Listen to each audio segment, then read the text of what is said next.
Good afternoon, everyone. I'm Steve Schmidt with the LEAF program, Wisconsin's K-12 forestry education program. LEAF is part of the Wisconsin Center for Environmental Education and the College of Natural Resources at UWSP. LEAF is recording this presentation to post on the WCEE's YouTube channel for those who could not make it to the live event. In order to help assure enough bandwidth and the best quality of our recording, please keep yourself muted and video off. There are a few more center staff here with us today, so please introduce yourselves to those on the call. Thank you. I can go first. Hi, everybody. I'm Gretchen Marshall, also with LEAF.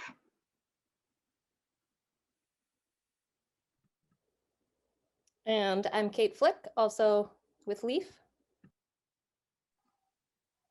Hi, everyone. Nice to be here. My name is Jenny. I'm the communications specialist at the WCE. And I would just like to invite you to follow us on Facebook and join our newsletter if you haven't yet. I'll put those in the chat box. And hi, I'm just Jacob. I am one of the office support staff for WCE. And I just want to say, just Jacob is really helpful to us. So he's a big part of the team, doing a bunch of projects for us and things like that. So thanks for being here, Jacob.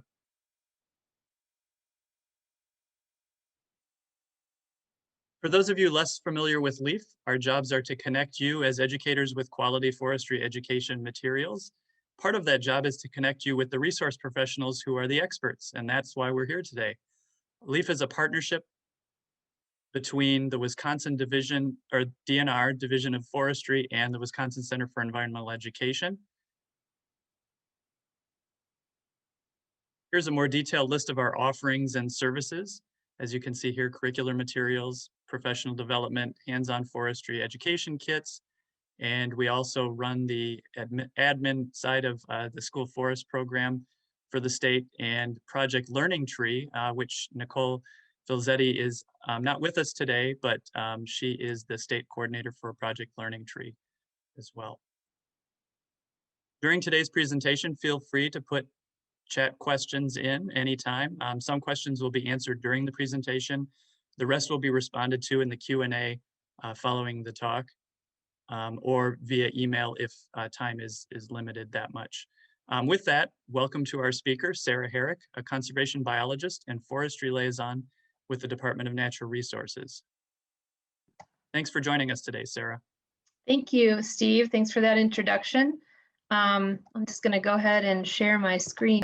Good. All right. Yeah, as Steve mentioned, I'm the forestry liaison and a conservation biologist for the Bureau of Natural Heritage Conservation. So basically, my position is to consult with foresters on rare species issues and also provide consultation to the Division of Forestry on invasive or rare species policy, like when federal listings are coming up, things like that. Prior to, I've been in this position about 3 years. Prior to being in this position, I was a forest ecology specialist for the Division of Forestry for about 10 years. And before that, I was an LTE for the Forestry Division, and I coordinated invasive species surveys on the state forests. So that's how I got my start at DNR.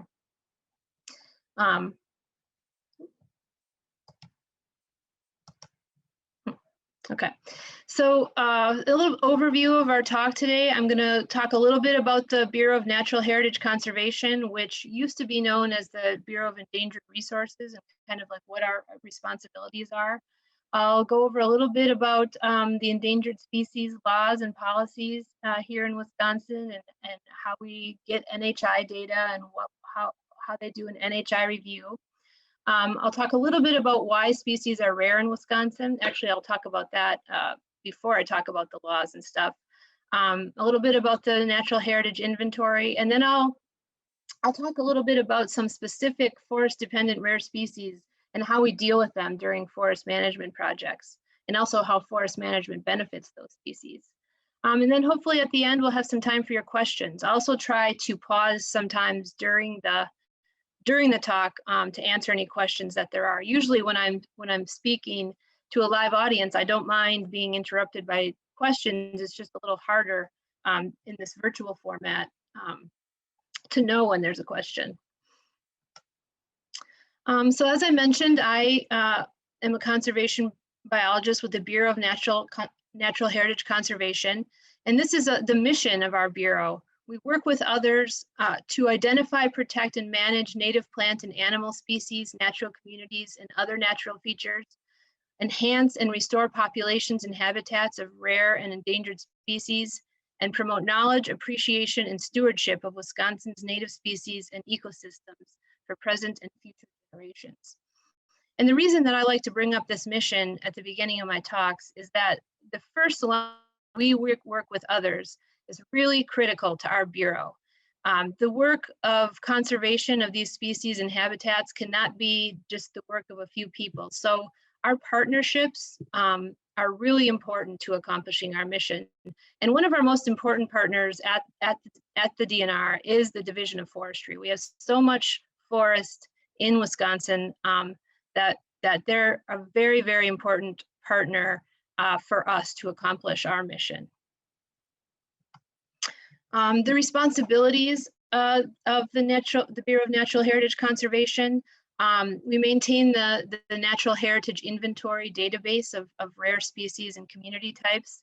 And we use that data to perform endangered resources reviews when there's a project that we need to assess the impacts on rare species, and we provide incidental take permits for projects that cannot avoid taking those species. We manage the State Natural Areas Program. So hopefully many of you have visited one of our state natural areas in Wisconsin.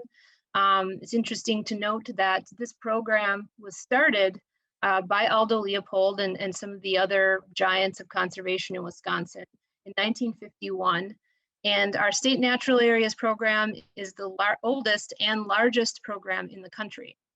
We have many beautiful state natural areas, so I hope that you visit them. And then Natural Heritage Conservation is also responsible for the management of rare and non-game species. So if it's a animal like deer or bear, that's managed by the Wildlife Division. But any non-game species, rare or not, is the responsibility of the Bureau of Natural Heritage Conservation. So now I'll talk a little bit about why species are rare in Wisconsin. Probably the biggest reason why species become rare is habitat loss. Loss and degradation of terrestrial and aquatic habitats are the primary causes of species rarity in Wisconsin and in most places. Habitat degradation includes loss of diversity, fragmentation, disruption of critical processes like fire, which here we have a prairie that's critical to keeping those habitats functioning. Couple of examples here, that's the prairie vole, that little mammal that's being held there. It was once very common in the Great Plains, including in southern and southwestern Wisconsin, where we had a lot of prairie and savanna habitats. But today it's very uncommon in the state, and it's almost exclusively due to the loss of those grassland habitats to plowing, overgrazing, and in some cases fire suppression. The little bird that you see down there, that is the Henslow sparrow. It's a state threatened species, and it also has declined mostly due to the loss of uncultivated grassland habitats. Habitat specificity is another key reason why species are rare. Some have very specific habitat needs, and those habitats may be rare themselves or declining or vulnerable. A couple of examples here, the piping plovers, that little ring-necked bird there. They're mostly found on isolated cobble beaches along Lake Michigan and Superior, and Lake Superior. And so their habitats are rare, so they are rare. The little snails there, terrestrial snails, that one's called Hubrix vertigo. Their primary habitat is soil and fern-covered ledges of limestone cliffs along the upper Great Lakes. So again, a rare habitat, so it's a rare species. Facet's locoweed is the little flowering plant.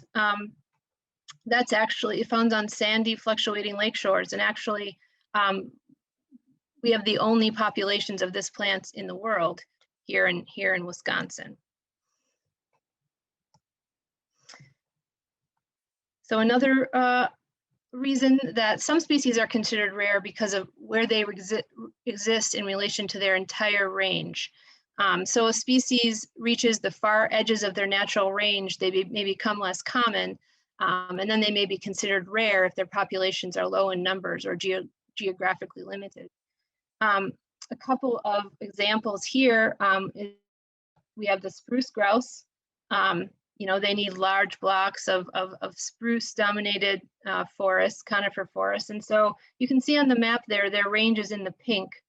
And we are at the very southern tip of their range.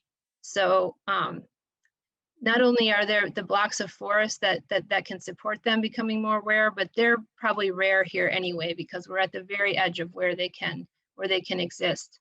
Another example with a sort of opposite range needs is the cricket frog, the northern cricket frog. Here in Wisconsin, we are at the very northern tip of their range.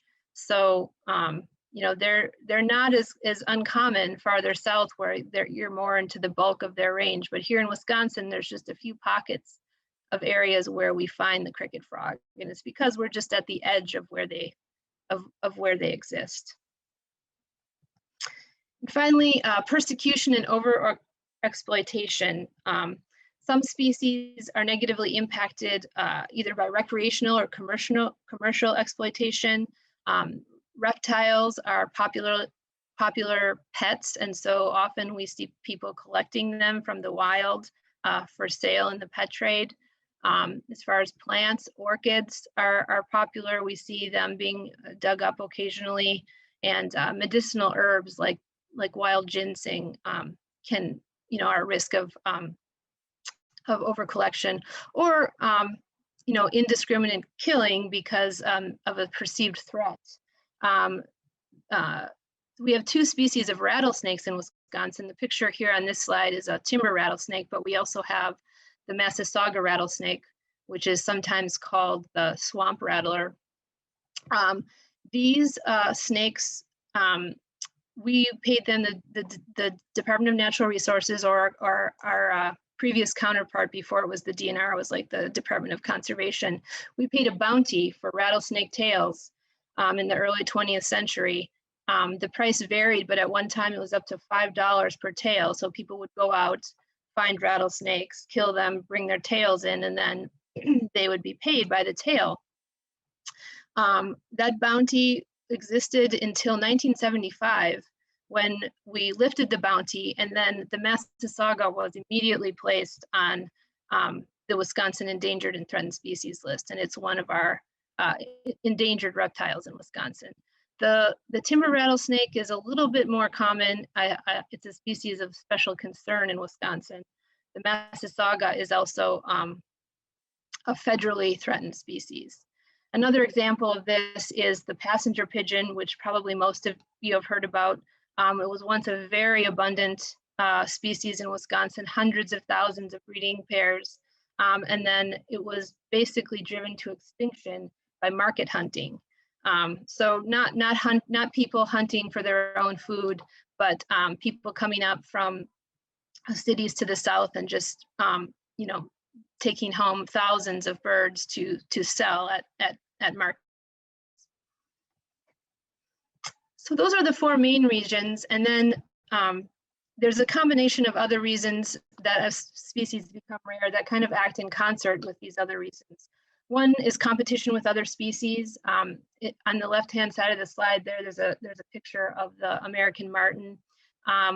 They're primarily rare due to habitat needs being reduced, but also competition with fishers, especially now with some of the impacts of climate change.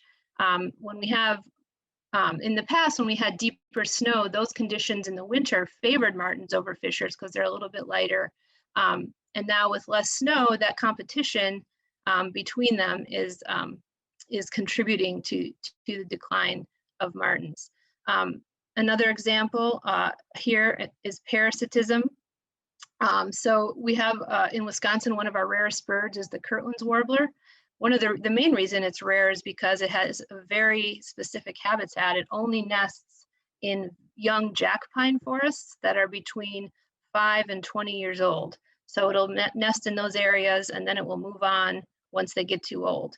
But it's also really suffers severe parasitism from brown-headed cowbirds, which you see pictured there. The cowbirds lay their egg in a Kirtland's warbler nest, and then when the eggs hatch, the cowbird chick is larger than the warbler chick, and it pushes those out of the nest, and the Kirtland warbler parents end up raising a brown-headed cowbird. And in these jack pine habitats where there's a lot of edge habitat, it's really been devastating to the Kirtland's warbler. And in some places in Michigan where they have a large population of Kirtlands, they actually trap cowbirds sometimes to cut down on that. There's other environmental stressors. For instance, trumpeter swans, one of the greatest threats to them is lead poisoning from lead fishing sinkers and lead shot, because they forage around and eat grit and stuff from the bottoms of lakes and marshes. So the four main reasons are the ones that I really detailed here, but they work in concert with these other reasons. And this is why we see rare species in Wisconsin and other places. So now I'll move on to talk a little bit about the laws and statutes that we have here in Wisconsin to protect rare species. So most of you are probably familiar with the Federal Endangered Species Act, which was originally passed in 1973. It protects species that are rare at the national or regional level, and listing decisions under the federal ESA are made by the U.S. Fish and Wildlife Service. But we also have state statutes here in Wisconsin that protect species that we determine to be rare here. Wisconsin statute 29604 is our main in rare species laws. It provides for the listing of endangered species, which is any species who is basically on the brink of being extirpated from Wisconsin. Their existence as a viable component of the state's system is in jeopardy. And then threatened species, which is any species that seems likely to become endangered in the near future. And so when we talk about listed species from a regulatory perspective, we're talking about endangered and threatened species. And all take of these listed species is prohibited. So take is defined as shooting, pursuing, hunting, catching, or killing any wild animal, or cutting, rooting up, severing, injuring, destroying, removing, or carrying away any wild plant. And so take basically equals the direct destruction of the species. And so, and these laws generally refer to the individual, not the habitat. So it's really about, you know, direct destruction of the individual organism.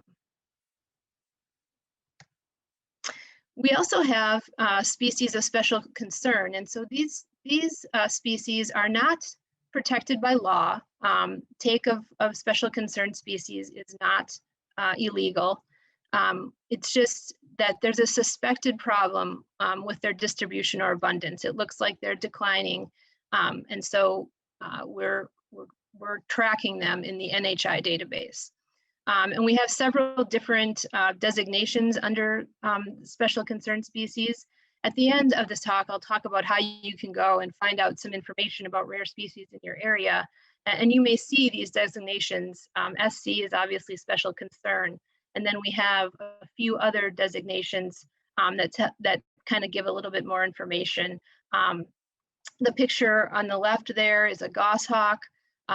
It's a special concern species. And the M just means that it's also protected by the Migratory Bird Act. The SCP means that it's a protected species, that means that if there's a project where, that's a Blanding's turtle, by the way, where there's a Blanding's turtle, you're not legally, you don't really have to alter your project in any way to protect the Blanding's turtle, but they're protected from collection. So you're not allowed to possess them. And that for reptiles, that's really important because we do see them collected for pets fairly often. Some species still have an open and closed season. That's a sharp-tailed grouse. So we know that there's problems with the sharp-tailed grouse populations, and so they're a special concern species. But there's still take is still allowed during open seasons. And so there is, and sometimes there's a hunting season for sharp-tailed grouse, although I think the last couple of years there has not been an open season. And then finally, any species that is federally listed, but the population in Wisconsin does not warrant an endangered or threatened listing, is listed as a special concern FL, which is federally protected. And that's a Karner blue butterfly right there.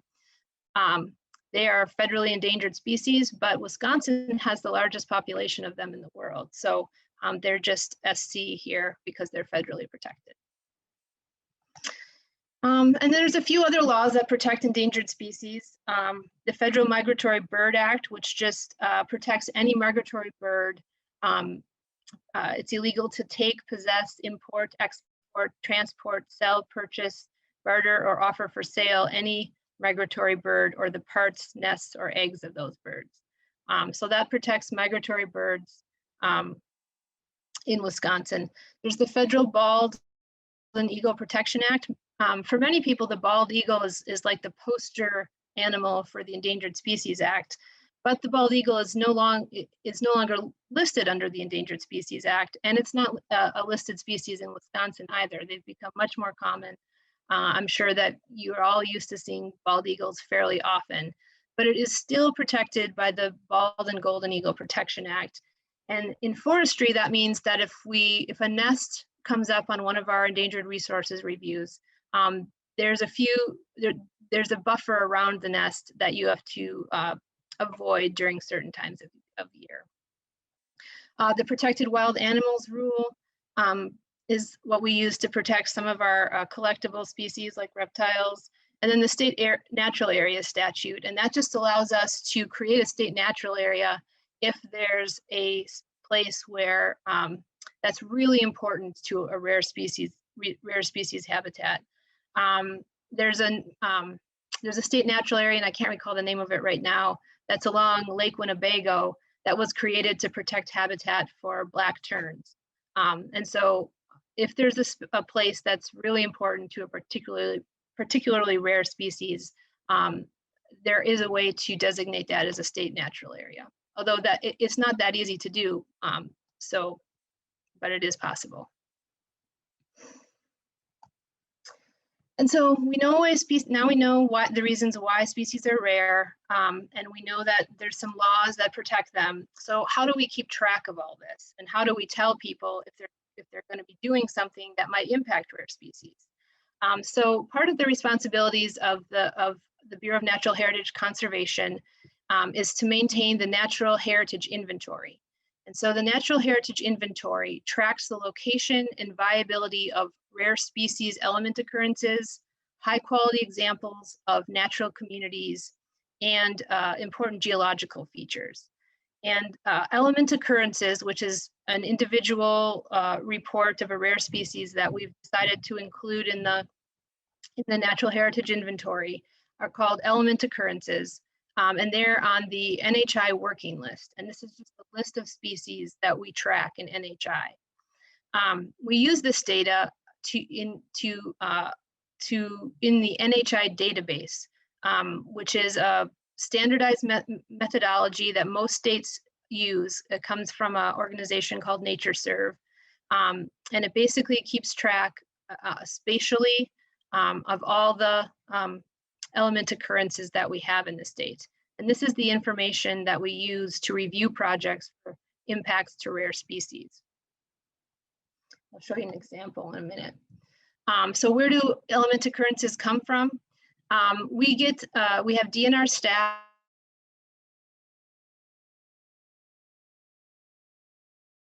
here that are working in the fields, foresters who are setting up timber sales, also NHC staff who are doing biotic inventory as part of our master planning process.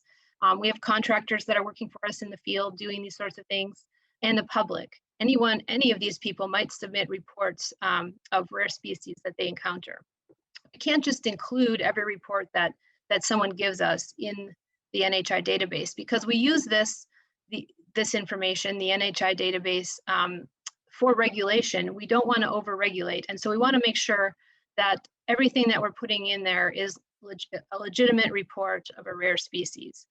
And so we have NHI specialists in zoology, botany, ecology, and they look at every report that comes in and evaluate whether or not they think it's legitimate and it should be included in the NHI database based on appropriate habitat, whether it was the appropriate time of year to see that species, and whether or not there are any indications based on what was reported. And then they often talk to the people who submit reports that it was a naturally occurring specimen. And by that, I mean not a pet that someone released, which does happen.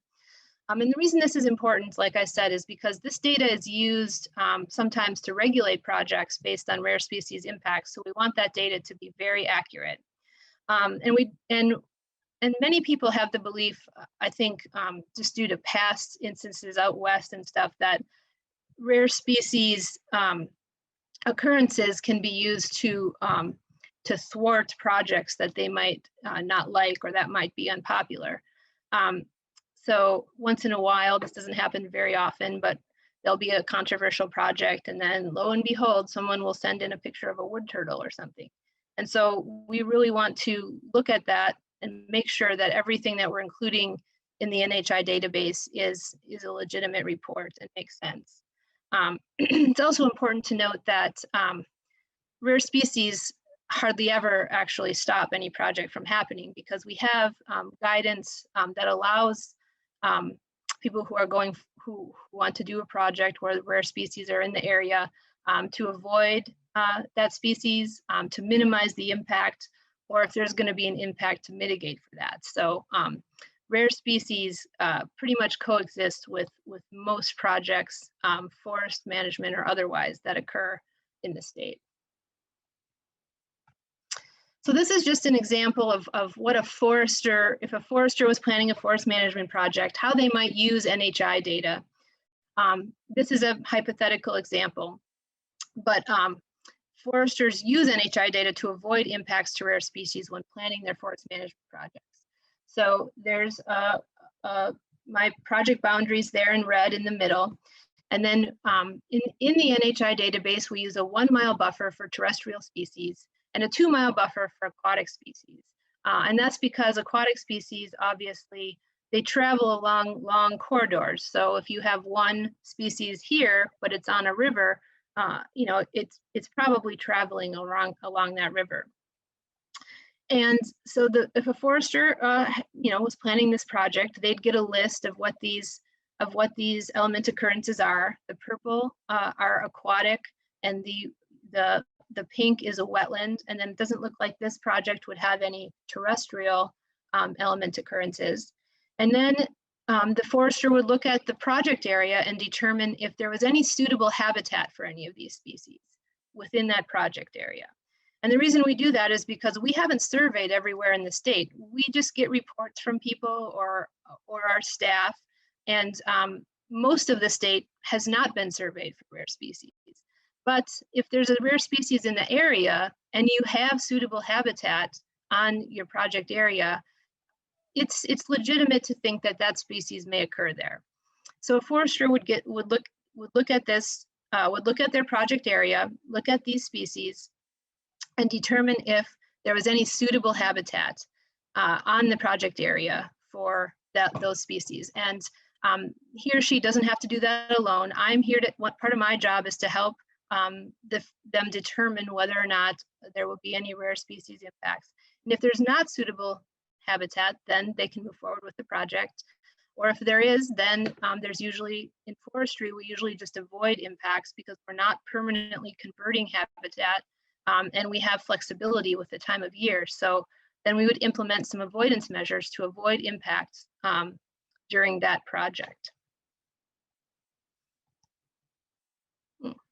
So it's also important to note that NHI data is confidential data.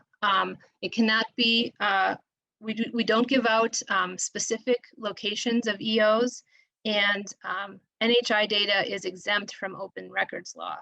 And the reason is, as I mentioned earlier, is that people can use that data for nefarious purposes. And one of the biggest ones is poaching, especially reptiles, for the pet trade. This is an example from West Virginia where they were collecting wood turtles, which we have in Wisconsin. But even a couple of years ago, just to show that we ourselves at DNR are not perfect, there was a person prosecuted over in the La Crosse area for collecting reptiles and amphibians for the pet trade. And during his testimony, he said that he found his information on our website because we often listed on our state natural areas pages what rare species were found there.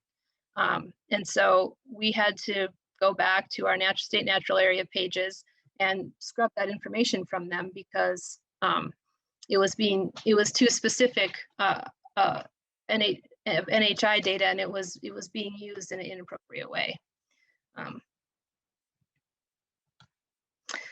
So why do we review these projects using the NHI data? It helps us comply with state and federal endangered species laws, and it's required by forest certification, and it's part of sustainable forestry. And so, they use natural heritage inventory data for those reviews. And so for our purposes, what projects get NHI reviews? Any disturbance of land or waters in Wisconsin, including those where we are issuing a permit. And so managed forest law plans, timber sales on our lands and on managed forest law lands and county forests, road building, prescribed burns, and other land management that we might do on our lands. Obviously, I just mentioned forest certification is one of the reasons why we do endangered resources review. Most state lands, if you go to the store and you buy like a ream of paper, usually you'll see one of these symbols on the paper, either the Sustainable Forestry Initiative, Forest Stewardship Council, or the Family Forest, and the third-party forest certification organizations, and they publish standards, and we have to implement those standards, and then we get audited by a third party each year. And so one of the indicators for all of these certification systems is protection of rare species. And then most foresters will also try to incorporate protections for special concern species into their forest management planning too.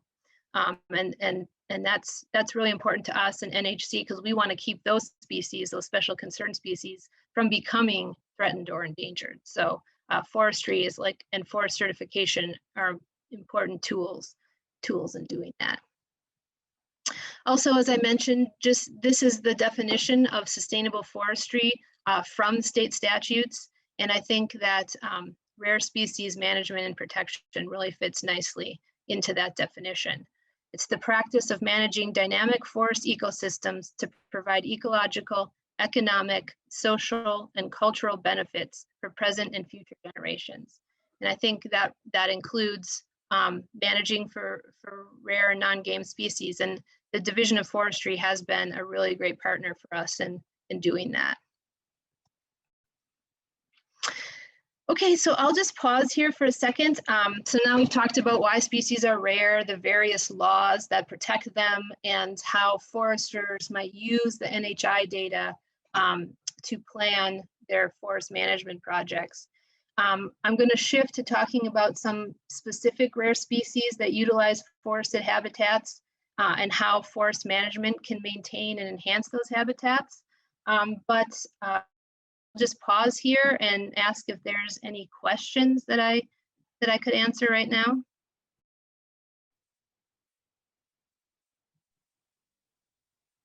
I do see a couple of questions in the chat. Let me read those to you. So one is from Elizabeth. How often do you run across people who have rare species on their private property but do not want to report it to avoid regulation? And separately, do you think that the punishments in the laws are enough to get people to protect the rare endangered species?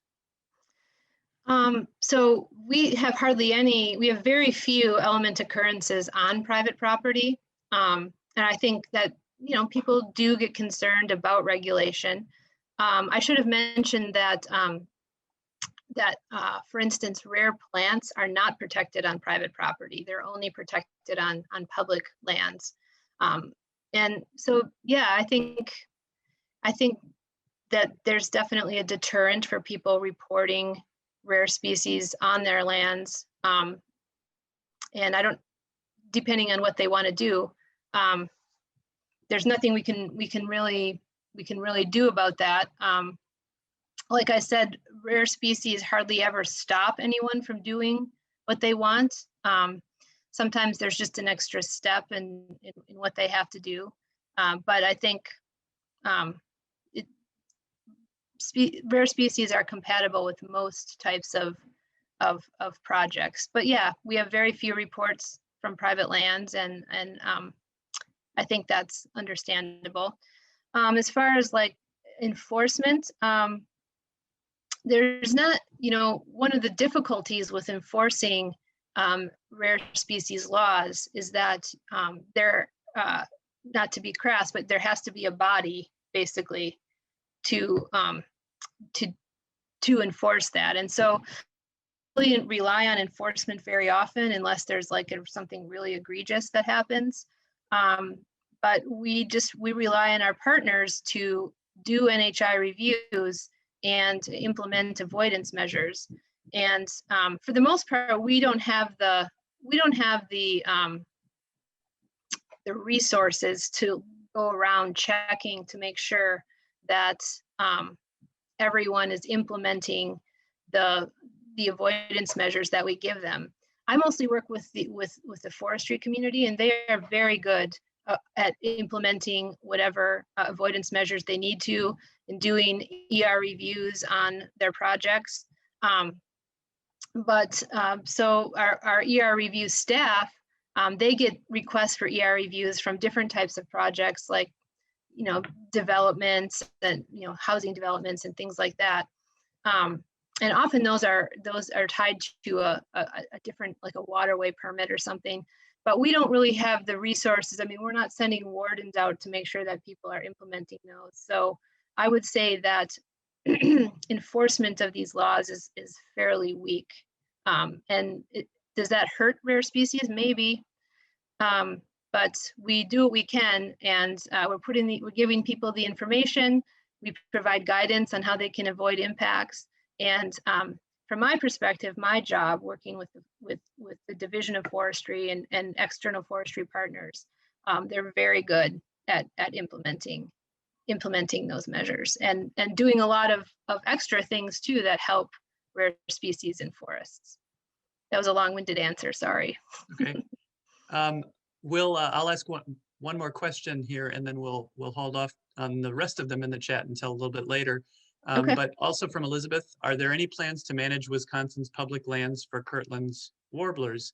My understanding is the birds in Wisconsin are nesting on private forest land. Yeah, so I think if we have jack pine stands on public land where we know Kirtlands might be, that we would manage those in a way that could encourage Kirtlands to nest there. Kirtland's warbler is actually one of the most compatible species with rare species with forest management, because they come in when the jack pine's about 5 years old, and then when it's about 20 years old, they move on. So it really works well with like the shifting mosaic of older and younger jack pine as you move through and harvest those stands. The recovery has been very successful in Michigan, where they have a lot of jack pine on public land, and they have managed for Kirtland's warbler, and they've been very successful. In fact, Kirtland's warbler, still an endangered species in Wisconsin, but was actually removed from the federal endangered species list last year.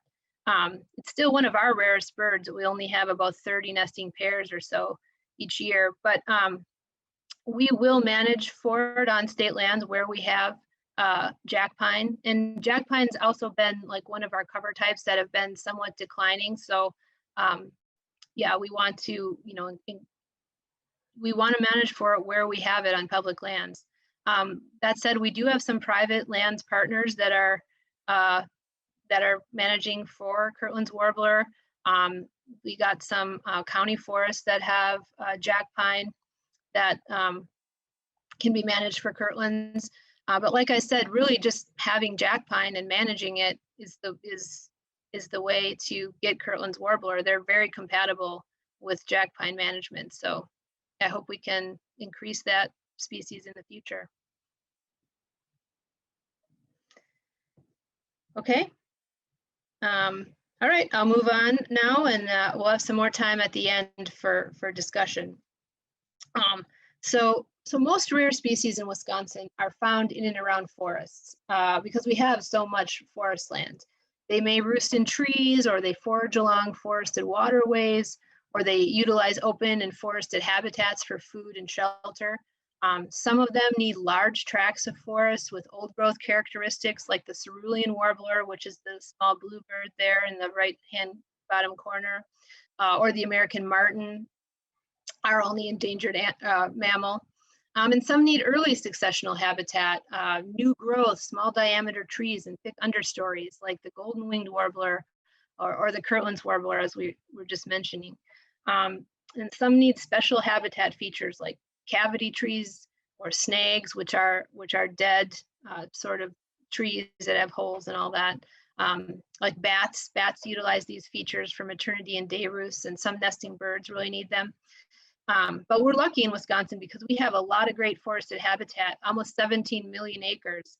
And we have plenty of hardwoods, conifers, mixed forests, and all successional stages. And we do a really great job of sustainably managing these forests so that these varying habitat needs don't really need to be in conflict. In Wisconsin, we have enough forest land that we can provide this wide spectrum of habitat for all these species, rare or not. So I'm gonna start off talking a little bit about bats. We have 4 species of bats that are threatened in Wisconsin: the big brown bat, the little brown bat, the northern long-eared bat, and the eastern pipistrelle, which is now usually called the tricolored bat. One of these species, the northern long-eared bat, is also a federally threatened species, and the little brown bat and the tricolored bat, or eastern pipistrelle, are being considered by the Fish and Wildlife Service for federal listing. A little bit about them. Bats are not rodents, as many people believe, but they're members of their own order, Chiroptera, which means hand wing. And you can kind of see their arm and their hand kind of form their wing. They're generally pretty long-lived and very slow to reproduce, only having 1 pup per year. Their lifespan is 10 to 15 years. But interestingly, just a few years ago, our bat crew was out there misnetting bats and banding them, and they caught an individual that was originally banded in 1983. So at that time, that individual was over 30 years old. So they can be very long-lived. We have 8 species of bats in Wisconsin, 4 hibernating bats that I just mentioned that are all that are all state threatened species, and then 4 migratory species. These bats, it's all about the wintering strategy, right? So the 4 hibernating bats, they hibernate during the winter. The 4 migratory species, they leave during the winter. And those are the hoary bats, the silver-haired bat, the eastern red bat, and the evening bat. And they're all insectivores. Most of you might have heard of white nose syndrome, which has been devastating to bat populations across the country. White nose syndrome is the result of a fungus that invades and ingests the skin of hibernating bats, including their wings. It impacts the bodies of bats in a few different ways, but we know that it causes bats to wake up more frequently during the winter, which uses up their limited fat reserves. Bats in Wisconsin need to hibernate from October through April. So when they're hibernating, they do wake up occasionally to move around, to get a drink of water. But each time they wake up, it's very costly. It costs them 40 to 60 days worth of fat reserves. And so white nose syndrome, we know, irritates their skin, causes them to wake up more often, and they burn through those winter fat reserves too rapidly. And in the spring, they just don't have the energy to live. It's called white nose syndrome because the dead or dying bats are frequently with a white fuzz around their muzzles. It was first discovered in the United States in New York in 2007 and has spread rapidly across the continent. It's estimated to have killed about 7 million bats. 35 states and 7 Canadian provinces have confirmed white nose syndrome in their bat populations. It was first discovered in Wisconsin in 2014 in a cave in Grant County, and has since spread to all of our known hibernacula. Here, we have a bat crew at DNR, and each year we perform some population surveillance at hibernacula around the state, and all of our hibernacula that we know of are infected with white nose syndrome. The white nose epidemic is considered the worst wildlife disease outbreak in North American history. How does this interact with forestry? So bats need forested habitat. All 8 of our bat species spend the summer in forested areas, utilizing trees for maternity colonies and day roosts. They forage in forested areas and areas adjacent to forests. And in fall or spring, they congregate in the forest within a few miles of their hibernacula. So these species, even though they're not declining because of forest management, they're declining because of their disease. We can do a lot to help them using forest management. So we know we have a lot of forested habitat in Wisconsin, and we know that sustainably managing the habitat generally benefits wildlife, including bats. Almost all North American bats, including, as I mentioned, all 8 of our bat species, rely on forests for survival. And at the same time, the bats provide important ecosystem services that are vital to a healthy forest, like pest control. They haven't always been considered in the forest management planning. Sustainable forestry with bats in mind can really benefit bat populations in many ways by keeping forest land forested. We know that forests that are managed by landowners are much more likely to remain large blocks of forest and much less likely to be broken up into smaller parcels. They can provide a continuous supply of potential roosting trees, including snags and various stages of decay, cavity trees, the green and dying trees that can provide future snags, and provides high quality foraging areas along forest edges, in riparian areas, which are along water bodies, and along forested roads and trails. They also rely on natural forest gaps and openings created by harvest for foraging areas.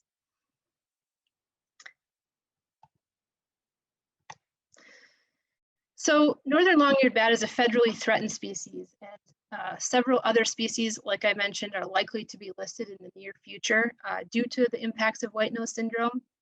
So there are some avoidance measures that we need to implement during forest management activities in order to avoid impacting bats at critical times and known locations. And so when a forester is planning a project, and I have a couple hypothetical projects down here on the bottom. The one on the left is intersecting an area where we know there's some known roost trees. And so this forester, oops, I'm sorry, I didn't mean to move on there. So the forester here would contact us and find out the exact location, GIS location of that roost tree, and then it would implement a 150-foot buffer around that roost tree. And that would be a no harvest buffer during the season of the year, June and July, when the newly born pups can't fly. And so that is an avoidance measure that we implement per the Fish and Wildlife Service when we have a known roost tree on one of our forest management projects. The other project on the right, the project boundaries in red intersect a bat hibernacula area. And that's a cave or mine where bats are hibernating. And so in this case, the forester would see that his or her project boundaries intersected that hibernacula EO.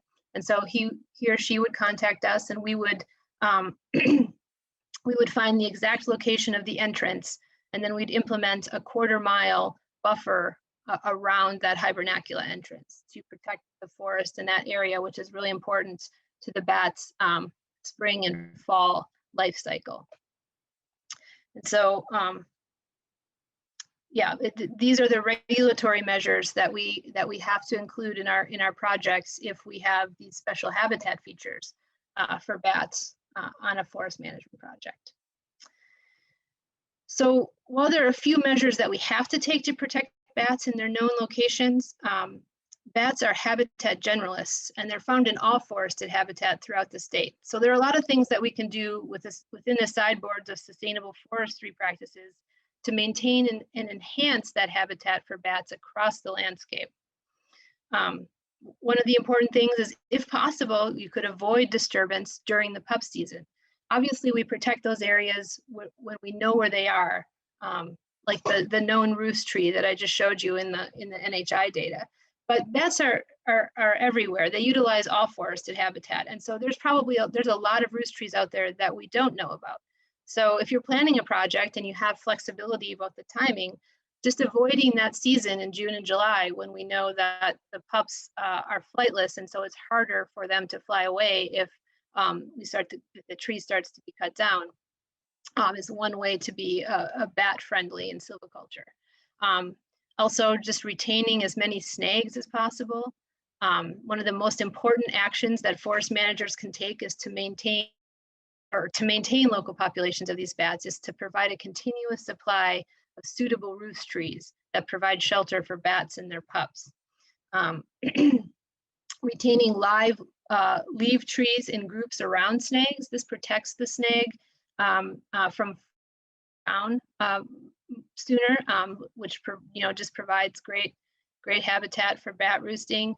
And then just retaining a lot of large trees and as many possible trees that have cavities, cracks, hollows, or loose and exfoliating bark, which are all things that provide roosting habitats for those bats and their pups. And these things are not required, things that we can do in sustainable forestry to be bat friendly. Also, following the water quality BMPs that we have in Wisconsin for forestry, which protect and enhance the riparian areas and the water resources that are in and adjacent to forests, really helps bats, because those are super important foraging areas for them.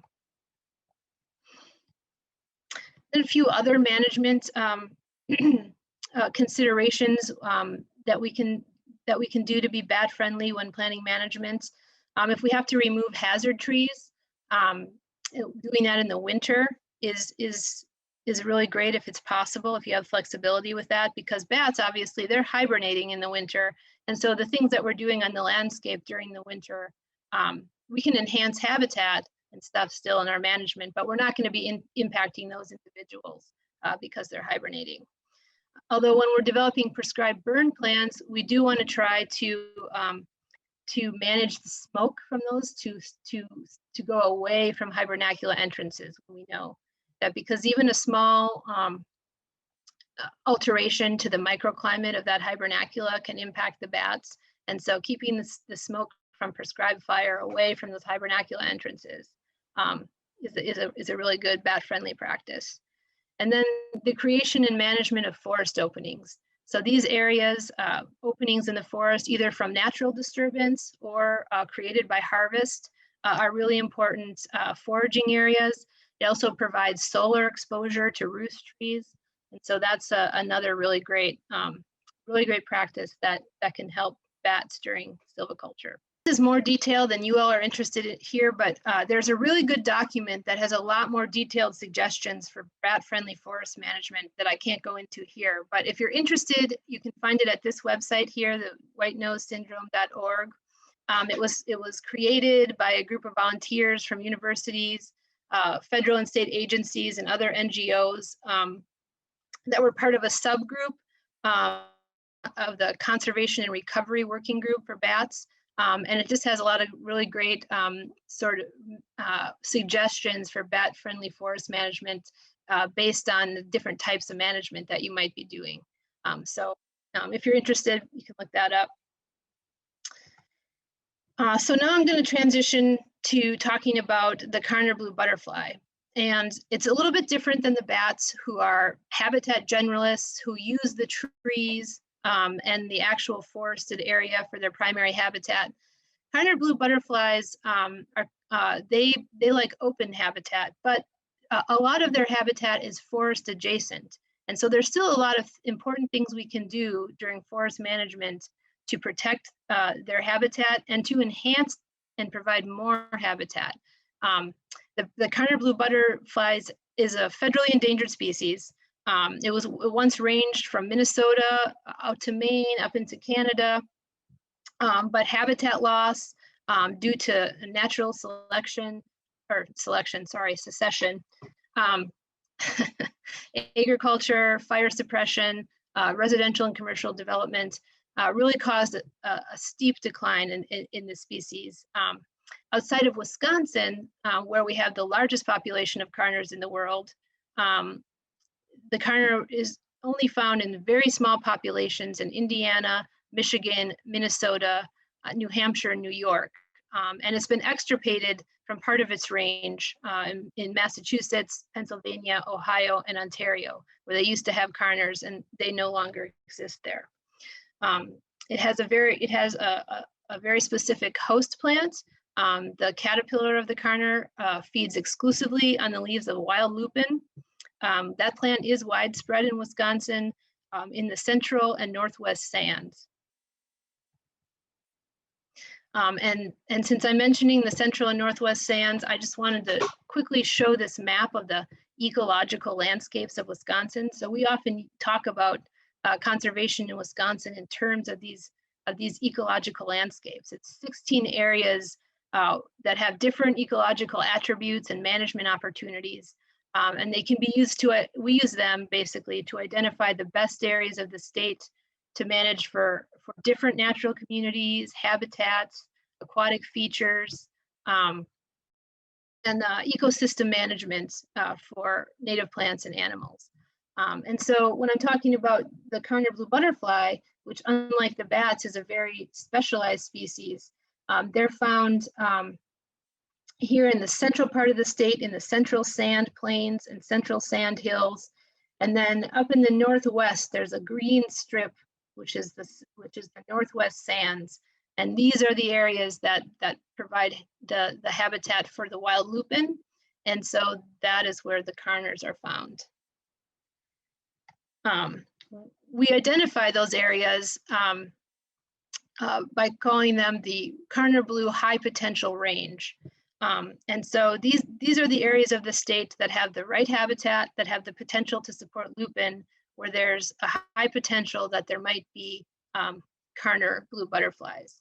And this is how we identify where we have to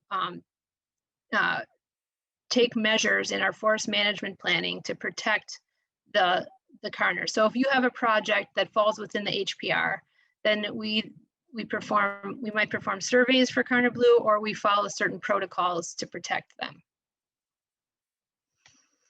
And here is an example. So this top picture here is a hypothetical forest management project, and all that blue sort of cross hatching there, that's the high potential range. So when forest management operations occur in the Karner Blue high potential range, foresters follow certain management protocols to avoid impacting the Karner. And those are that they avoid areas that, that either are known to be occupied by Karner Blue or that have lupin. And so if there's lupin in an area, they always have the option of getting someone to survey for the Karners. It has to be done twice during the season. And we actually have a model that we publish on our website of when we predict the flight. Like Karners usually have 2 flights per year when the eggs hatch, and there's mature butterflies to be observed. Or if there's lupin in areas, we can assume presence, and then we just have to implement a few management protocols.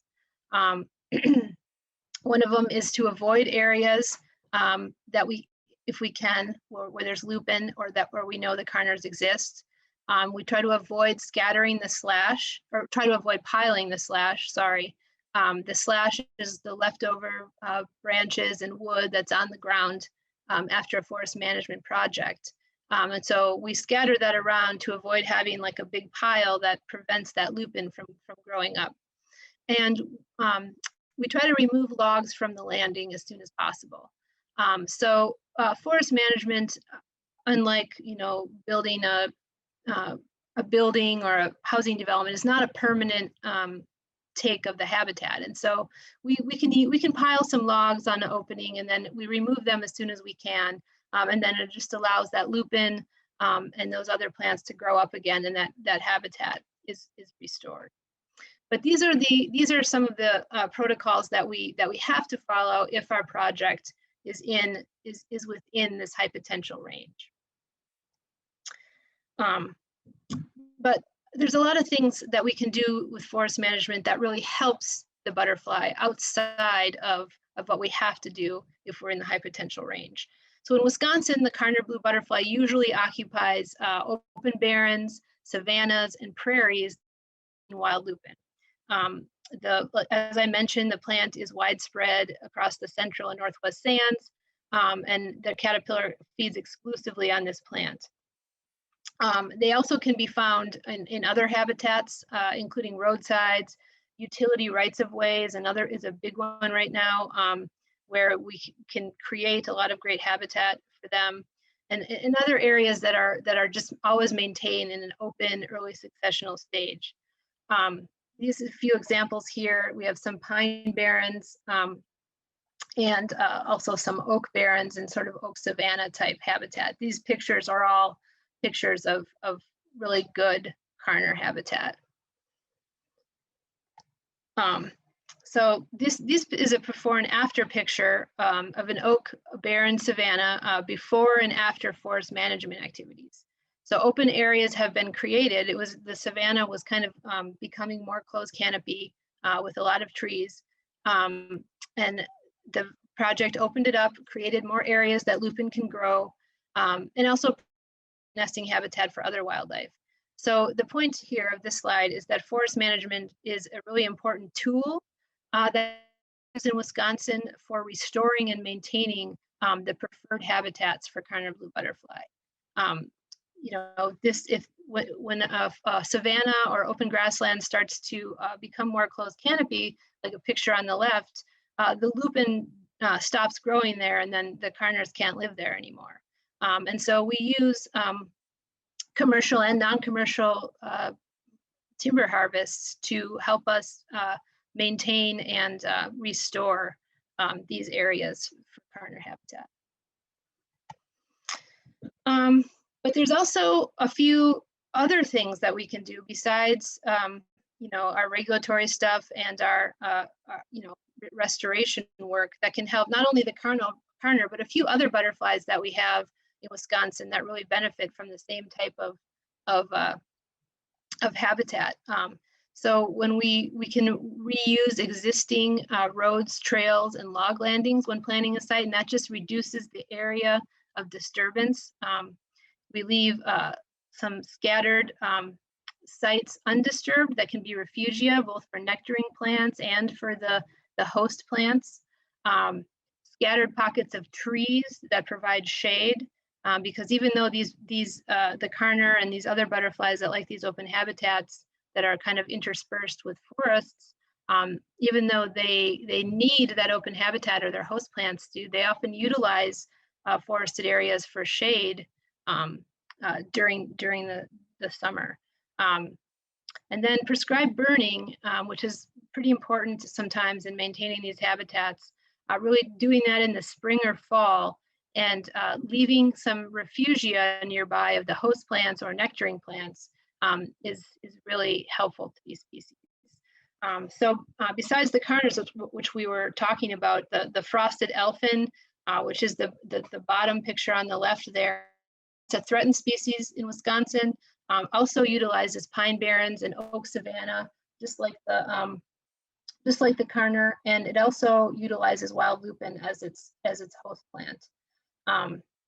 The regal fritillary, which is the kind of orange butterfly there, is also found in similar habitats to the Karner, although sometimes generally preferring taller grass prairies, but can also benefit from these from forest management considerations. And then the northern blue butterfly, which is an endangered species in Wisconsin, that's the other one here, kind of looks like the Karner. It's also found in pine barrens in the Northeast, and it has its larval host plant, dwarf bilberry, is also a state endangered species.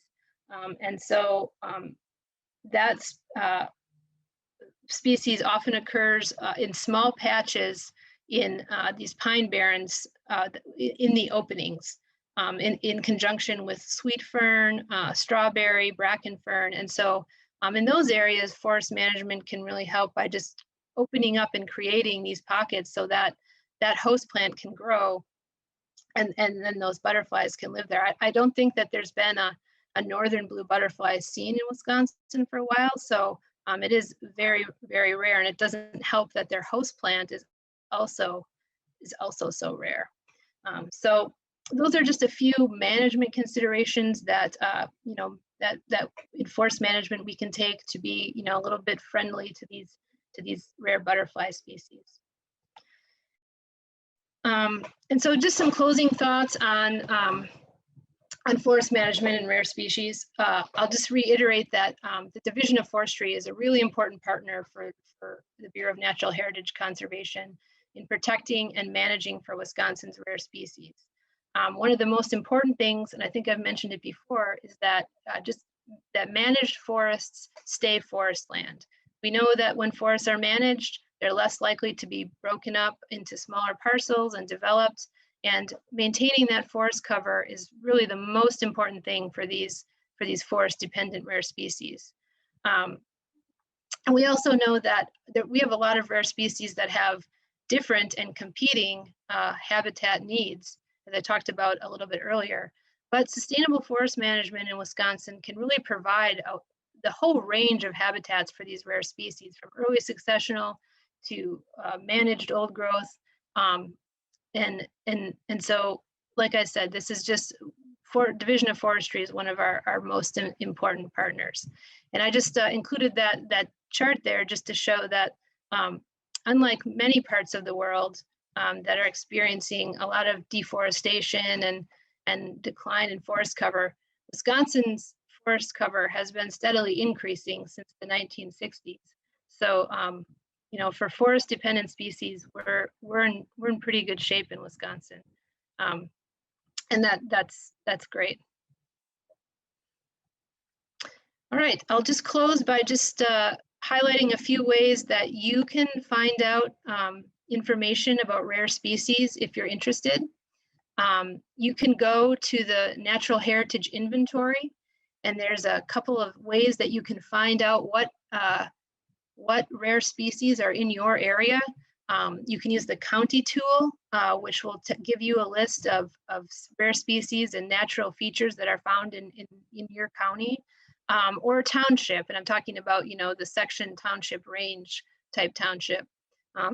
You can find out what rare species and natural features are in your township, in case you want to explore further what might be in your area.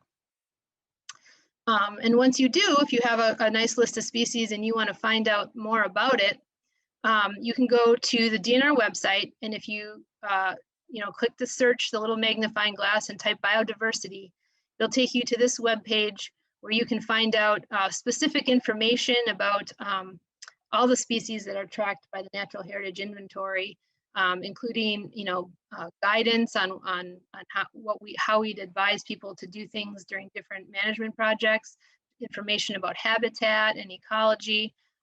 All that's available here on this website. And then, since I mentioned it earlier, I wanted to highlight that if you are ever out and about and you observe a rare species and you would like to report it to the Natural Heritage Inventory, there's a form on our website to do that, and you can find that here. And then we'll take that report, and people take a look at it and maybe include it in our Natural Heritage Inventory database. With that, I'm done, and really thank you for listening today, and I'm happy to take any questions. Thank you. Thanks, Sarah. So again, please add any more questions you have to the chat. LEAF is excited to host 3 more speakers in this series, so please be sure to share with others who might be interested in registering.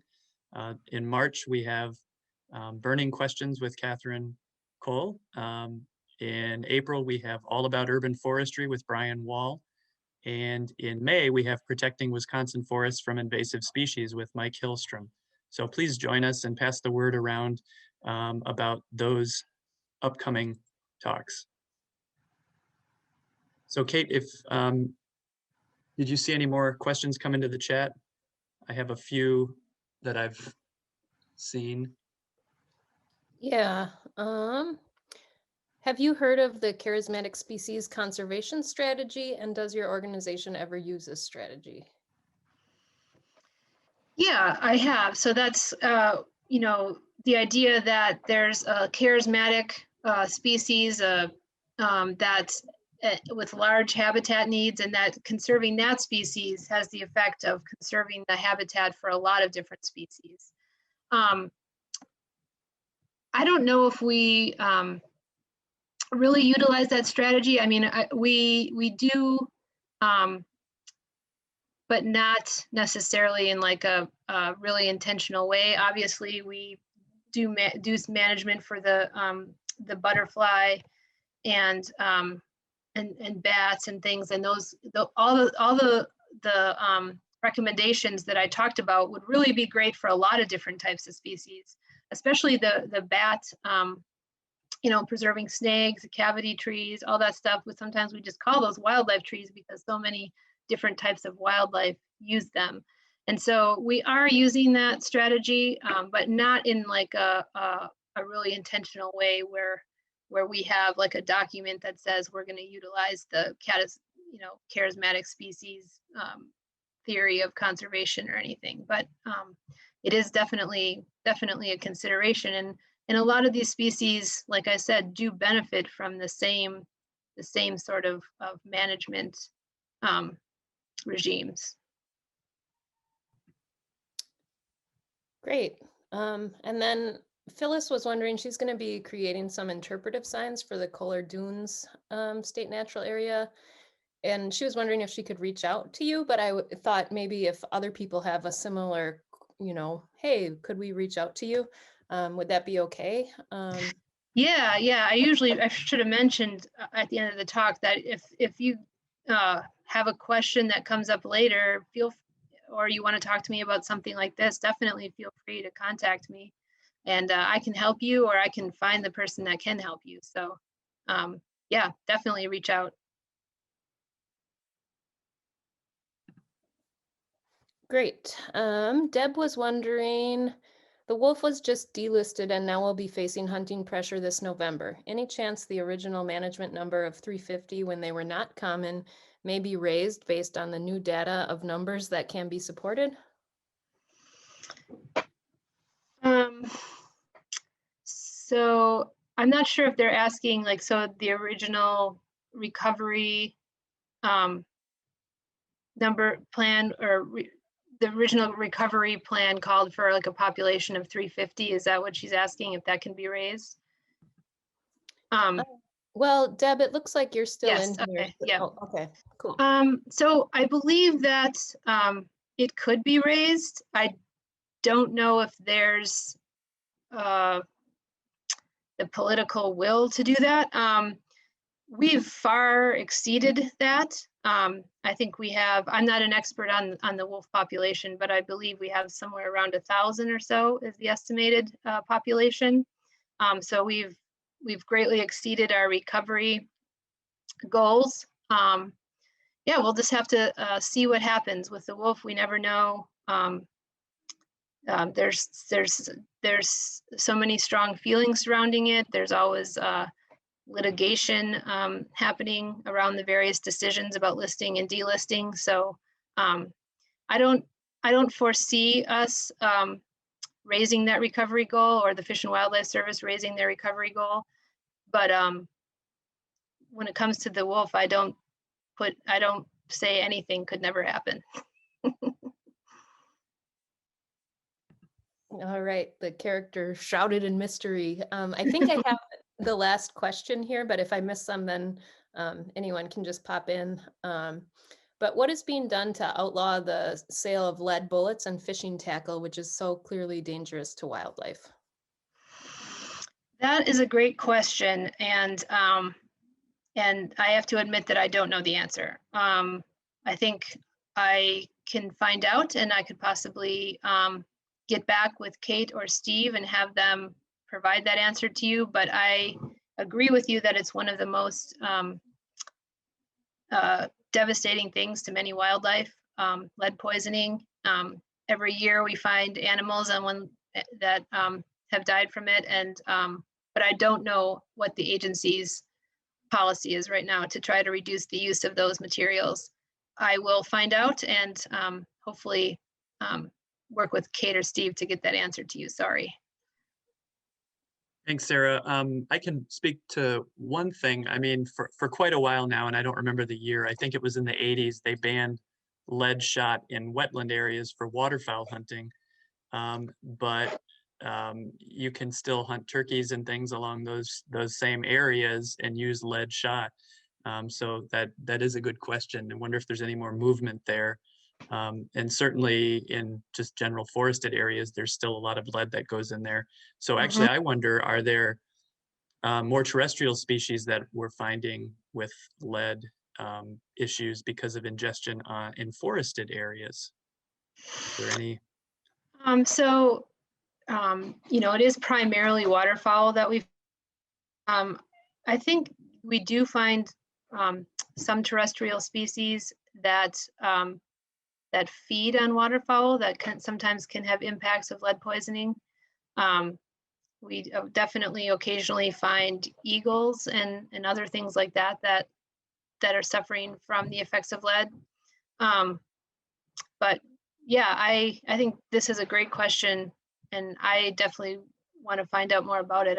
I'm sorry that I don't know more about what the department's doing about it. Thank you. Are there any last minute questions? If so, throw them in the chat. Otherwise, this has been really informative and lots of fun. And I look forward to getting this up on our YouTube channel. It's on the WCEE YouTube channel for those of you who are still listening. And I'll put timestamps in and things like that so that you can find specific spots of the talk that you'd like to access. So quick check the chat one more time. I don't see any other questions. So again, thank you for your time, and everyone have a great day. Yep, thank you. Thanks, Sarah.